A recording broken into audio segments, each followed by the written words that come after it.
നമ്മുടെ ഒരു സബ്സ്ക്രൈബറുടെ ആവശ്യപ്രകാരമാണ് ഇന്നത്തെ വീഡിയോ. അദ്ദേഹം ആവശ്യപ്പെട്ടിട്ടുള്ളത് SIP ഉപയോഗിച്ച് മ്യൂച്വൽ ഫണ്ടിൽ ഇൻവെസ്റ്റ് ചെയ്യുന്നതാണോ അതോ ലംസമായിട്ട് ഒറ്റയടിക്ക് ഇൻവെസ്റ്റ് ചെയ്യുന്നതാണോ നല്ലത്, അതിൻ്റെ രണ്ടും തമ്മിലുള്ള കമ്പാരിസൺ ഒന്ന് പറഞ്ഞു തരാമോ എന്നാണ് അദ്ദേഹം ആവശ്യപ്പെട്ടിട്ടുള്ളത്. അപ്പോൾ അദ്ദേഹത്തിനും നിങ്ങൾക്ക് ബാക്കി എല്ലാവർക്കും വേണ്ടിയിട്ട് ഈ വീഡിയോ. റുപ്പി ബാങ്ക് എന്ന് പറഞ്ഞിട്ടുണ്ടെങ്കിൽ നിങ്ങളുടെ പേഴ്സണൽ ഫിനാൻഷ്യൽ സംബന്ധിയായിട്ടുള്ള കാര്യങ്ങൾ തരുന്ന ഒരു യൂട്യൂബ് ചാനലാണ്. നിങ്ങൾക്ക് ആ വിഷയങ്ങളിൽ താല്പര്യമുണ്ടെന്നുണ്ടെങ്കിൽ നിങ്ങൾക്കത് സബ്സ്ക്രൈബ് ചെയ്യാം, കൂട്ടുകാരുമായിട്ട് വീഡിയോസ് ഷെയർ ചെയ്യാം. മ്യൂച്വൽ ഫണ്ടിനെ പറ്റിയിട്ടുള്ള പല വീഡിയോസും വന്നിട്ടുണ്ട് അല്ലേ നമ്മളുടെ ചാനലിൽ തന്നെ. ഇതിൻ്റെ ലിങ്ക്സ് നിങ്ങൾക്ക് മുകളിൽ കാണാൻ സാധിക്കും. മ്യൂച്വൽ ഫണ്ടിൻ്റെ എന്താണ് മ്യൂച്വൽ ഫണ്ട്, എന്താണ് ഡയറക്റ്റ് ഇൻവെസ്റ്റ്മെൻറ്റ്, അങ്ങനെയുള്ള കാര്യങ്ങളെല്ലാം നമ്മൾ അഡീഷണലായിട്ട് വീഡിയോസ് ചെയ്തിട്ടുണ്ട്. അതിൻ്റെ ഡിസ്ക്രിപ്ഷനിൽ നമ്മളുടെ വീഡിയോസിൻ്റെ ലിങ്ക്സ് ഉണ്ട്, നിങ്ങൾക്ക് നോക്കി പോകാം. മ്യൂച്വൽ ഫണ്ടിൽ രണ്ട് തരത്തിൽ ഇൻവെസ്റ്റ് ചെയ്യാം. ഒന്ന് SIP മോഡിൽ ഓരോ മാസവും അല്ലെങ്കിൽ ഓരോ കൃത്യമായിട്ടുള്ള ഇടവേളകളിൽ കുറേശ്ശെ പൈസ ഇട്ട് നമുക്ക് ഇൻവെസ്റ്റ് ചെയ്ത് പോകാം. മറ്റൊന്ന് ലംസമായിട്ട് ഒറ്റയടിക്ക് നമുക്ക് ഇൻവെസ്റ്റ് ചെയ്യാം. അതായത് നമ്മുടെ കയ്യിൽ ധാരാളം പണം ഉണ്ടെന്നുണ്ടെങ്കിൽ അത് ഒറ്റയടിക്ക് നമുക്ക് ഇൻവെസ്റ്റ് ചെയ്യാം. ഇതിന് രണ്ടിനും രണ്ട് തരത്തിലുള്ള ബെനിഫിറ്റാണ്. ഏതാണ് നല്ലത് എന്നുള്ളത് ഓരോരുത്തരുടെയും ആ സമയത്ത് ഇതനുസരിച്ചായിരിക്കും. അപ്പോൾ 10 വ്യത്യാസങ്ങൾ ആണ് ഇന്ന് നമ്മൾ പറയാനായിട്ടുള്ളത്. ഈ ടേബിൾ കാണുന്ന പോലെ നമ്മൾക്ക് ഒരു SIP മോഡിൽ അല്ലെങ്കിൽ ആവർത്തന നിക്ഷേപത്തിൽ നമ്മൾ നിക്ഷേപിക്കുമ്പോൾ നമ്മൾ സ്റ്റെപ്പ് ബൈ സ്റ്റെപ്പായിട്ടാണ് നിക്ഷേപിക്കുന്നത്. അതുകൊണ്ട് നമ്മൾ സ്റ്റോക്ക് മാർക്കറ്റ് ഏത് നിലയിലാണ് അല്ലെങ്കിൽ എത്രയാണ് എന്നുള്ളതൊന്നും നമ്മളപ്പോൾ കൺസിഡർ ചെയ്യേണ്ട. ഓരോ മാസവും അല്ലെങ്കിൽ ഓരോ ആഴ്ചയും ഇന്ന ദിവസം ആ പൈസ നമ്മുടെ അക്കൗണ്ടിൽ നിന്ന് ഡെബിറ്റ് ചെയ്യും, മ്യൂച്വൽ ഫണ്ട് യൂണിറ്റുകൾ വാങ്ങും. അതുകൊണ്ട് നമുക്ക് ആ മാർക്കറ്റിനെ ടൈം ചെയ്യുക എന്നുള്ളത് SIPയിൽ അത്ര അത്യാവശ്യമായിട്ടുള്ള കാര്യമില്ല. അതേസമയം ഒറ്റത്തവണ നിക്ഷേപമാകുമ്പോൾ നമ്മൾ കൃത്യമായിട്ടുള്ള ടൈമിങ്ങിൽ ചെയ്യുകയാണെന്നുണ്ടെങ്കിൽ വളരെ ലാഭമാണ്. പക്ഷേ നമ്മൾ ടൈമിംഗ് തെറ്റായിപ്പോയാൽ വളരെ നഷ്ടമാണ്. ഇപ്പോൾ ഒരു ഉദാഹരണമായിട്ട് പറയുകയാണെന്നുണ്ടെങ്കിൽ നമ്മൾ നിക്ഷേപിച്ച അന്ന് നമ്മളുടെ മ്യൂച്വൽ ഫണ്ടിൻ്റെ വില 20 രൂപയായിരുന്നു, ഒരു യൂണിറ്റിന് 20 രൂപയായിരുന്നെങ്കിൽ എനിക്ക് പിറ്റേ ദിവസം അത് 22 രൂപയായിട്ടുണ്ടെങ്കിൽ ഞാൻ മേടിച്ച യൂണിറ്റുകളെല്ലാം 22 രൂപയായിട്ട് മാറും. അതേസമയം അത് 18 രൂപയായിട്ടുണ്ടെങ്കിൽ അതെന്താ മേടിച്ച യൂണിറ്റുകൾക്കെല്ലാം 18 ആയിരിക്കും. അപ്പോൾ എനിക്ക് 2 രൂപയുടെ നഷ്ടവും മറ്റേ പഴയ കേസിൽ 2 രൂപയുടെ ലാഭവും വരും. അപ്പോൾ അത് കൃത്യമായിട്ട് മാർക്കറ്റ് താഴ്ന്ന് നിൽക്കുന്ന സമയത്ത് ലംസമായിട്ട് ഇൻവെസ്റ്റ് ചെയ്യുകയാണെന്നുണ്ടെങ്കിൽ വളരെ നല്ലതാണ്. പക്ഷേ മാർക്കറ്റ് ഉയർന്നു നിൽക്കുകയാണ്, പെട്ടെന്ന് താഴ്ന്നു പോയെങ്കിൽ നമ്മളുടെ പൈസ നഷ്ടം വരാനായിട്ട് സാധ്യതയുണ്ട്. അതാണ് മാർക്കറ്റ് ടൈമിംഗ് എന്ന് പറയുന്നത്.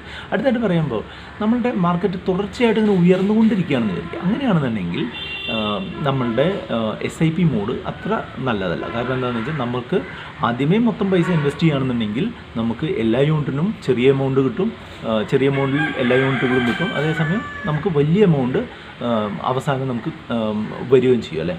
അതേസമയം NAV കുറഞ്ഞുകൊണ്ടിരിക്കുന്ന ഒരവസ്ഥയാണെന്നുണ്ടെങ്കിൽ നമുക്ക് SIP ചെയ്യുന്നതാണ് നല്ലത്. NAV കുറഞ്ഞുകൊണ്ടിരിക്കുമ്പോൾ നമ്മൾക്ക് കൂടുതൽ യൂണിറ്റുകൾ കിട്ടാൻ സാധിക്കുന്നുണ്ട്. അതുവഴി നമുക്ക് കൂടുതൽ പണം അക്യുമുലേറ്റ് ചെയ്യാൻ പറ്റും. അതേസമയം നമ്മൾ NAV കുറഞ്ഞു പോവുകയാണെന്നുണ്ടെങ്കിൽ ഒറ്റത്തവണ നമ്മൾ നിക്ഷേപിച്ചിട്ടുണ്ടെങ്കിൽ നമ്മുടെ പൈസ അപ്പോൾ തന്നെ വളരെ നഷ്ടം വരുന്നതായിട്ട് കാണും അല്ലേ. പിന്നെ റിസ്കിനെ പറ്റി പറയുകയാണെന്നുണ്ടെങ്കിൽ ഈ SIP മോഡ് എന്ന് പറഞ്ഞെങ്കിൽ താരതമ്യേന റിസ്ക് കുറഞ്ഞ ഒരു ഏർപ്പാടാണ്. അതായത് നമുക്ക് ഈ പറഞ്ഞ പോലെ മാർക്കറ്റിന് ടൈം ചെയ്യേണ്ടതുകൊണ്ട് അത് അത്ര ഒരു റിസ്കി അല്ല.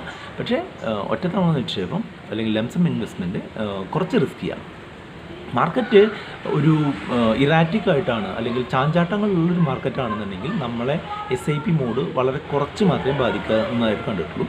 പക്ഷേ നമ്മൾ ഒറ്റത്തവണ നിക്ഷേപം കൃത്യമായിട്ടുള്ള സമയത്തല്ല ചെയ്തിട്ടില്ലെങ്കിൽ അത് നമ്മൾക്ക് ബുദ്ധിമുട്ട് വരാനുള്ള സാധ്യതയാണ്.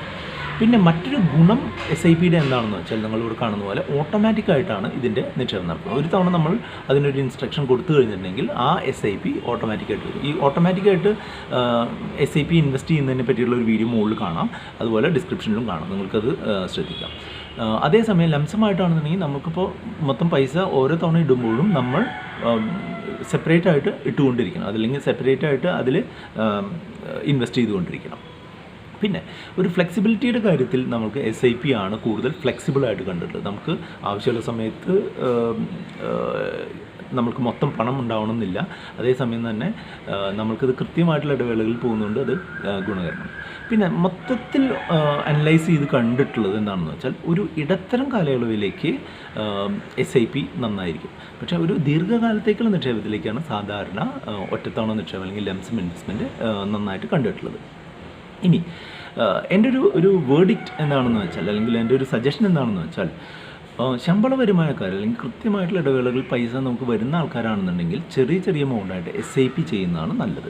ഇക്വിറ്റി ഫണ്ടുകളിൽ SIP ചെയ്യുന്നതാണ് നല്ലത്. അതേസമയം വലിയൊരു പണം കയ്യിലുള്ള ഒരാളാണെന്നുണ്ടെങ്കിൽ, ഇപ്പോൾ ഒരു ഉദാഹരണമായിട്ട് നമുക്ക് ഒരു വലിയൊരു ബോണസ് കിട്ടുക, അല്ലെങ്കിൽ നമുക്ക് ഒരു പാരിതോഷികം കിട്ടുക, അങ്ങനെയാണെന്നുണ്ടെങ്കിൽ അവർ ഒറ്റത്തവണ നിക്ഷേപം നടത്താനാണ് നല്ലത്. ഇത് ഡെപ്റ്റ് ഫണ്ടുകളിലാണ് സാധാരണ ഒറ്റത്തവണ നിക്ഷേപം കൂടുതലായിട്ട് ചെയ്യുന്നത് കണ്ടിട്ടുള്ളത്. ഇനി ഇതിൻ്റെ രണ്ടും തമ്മിലുള്ള മെർജ് ചെയ്തിട്ടുള്ളൊരു മെത്തേഡാണ് ഞാൻ പേഴ്സണലി ചെയ്യാറുള്ളത്. വലിയൊരു പൈസ കിട്ടിയിട്ടുണ്ടെങ്കിൽ ഞാൻ സാധാരണ ഒരു ഡെപ്റ്റ് ഫണ്ടിൽ ഈ മൊത്തം പൈസ ഇടാറുണ്ട്. ആ പൈസ എന്നിട്ട് ഓട്ടോമാറ്റിക്കായിട്ട് ഓരോ മാസവും ഇത്രയും എമൗണ്ട്, ഇപ്പോൾ ഒരു ഉദാഹരണമായിട്ട് പറയുകയാണെന്നുണ്ടെങ്കിൽ എനിക്കൊരു 1,00,000 രൂപ എനിക്ക് കിട്ടിയെന്നുണ്ടെങ്കിൽ ഞാനത് ഒരു ലിക്വിഡ് ഫണ്ടിലോ അല്ലെങ്കിൽ ഒരു ഡെപ്റ്റ് ഫണ്ടിലോ ഞാൻ നിക്ഷേപിക്കും. എന്നിട്ട് ഓരോ മാസവും 10,000 രൂപ വെച്ച് എൻ്റെ ഇക്വിറ്റി മ്യൂച്വൽ ഫണ്ടിലേക്ക് സിസ്റ്റമാറ്റിക് ട്രാൻസ്ഫർ പ്ലാൻ ചെയ്യുന്നതായിട്ട് ആണ് ഞാൻ സാധാരണ ചെയ്യാറുള്ളത്. അതാണ് എൻ്റെ പേഴ്സണൽ ഒപ്പീനിയൻ. ഓക്കെ, അപ്പോൾ നിങ്ങൾക്ക് ഈ ഒരു കമ്പാരിസൺ മനസ്സിലായി എന്ന് വിചാരിക്കുന്നു. കൂടുതൽ എന്തെങ്കിലും നിങ്ങൾക്ക് അറിയണമെന്നുണ്ടെങ്കിൽ നിങ്ങൾക്ക് ഇതിൽ കമൻറ്റ് ചെയ്യാം. വീഡിയോ ഇഷ്ടപ്പെട്ടെങ്കിൽ നിങ്ങൾ കൂട്ടുകാരായിട്ട് ഷെയർ ചെയ്യുക. ഇനി അടുത്ത തവണ കാണുന്നവരെ നന്ദി, നമസ്കാരം.